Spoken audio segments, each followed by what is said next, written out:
অন্যদিকে লক্ষ্য ছিল 191 রান, আর সেই লক্ষ্য তাড়া করতে নেমে কোনো কষ্টই করতে হলো না পাঞ্জাব কিংসকে।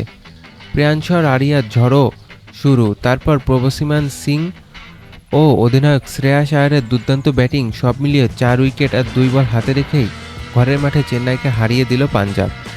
আয়ারের ব্যাটে আসে 41 বলে 72 রান, আর প্রভসিমান করেন 36 বলে 54 রান। শেষের দিকে শশাঙ্ক 12 বলে 23 রানে ম্যাচ শেষ করে আসেন। জাদেজার 1 ওভারে টানা 4 ছক্কায়।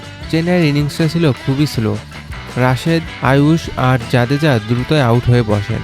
6 ওভারে 3 উইকেট হারিয়ে 48 রান। তবে স্যাম কারান একাই লড়েছেন।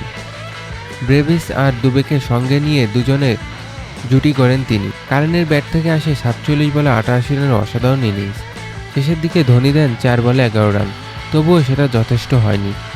এই জয়ে পাঞ্জাব উঠে গেল পয়েন্ট টেবিলের 2 নম্বরে, আর চেন্নাই রয়ে গেল তলানিতে।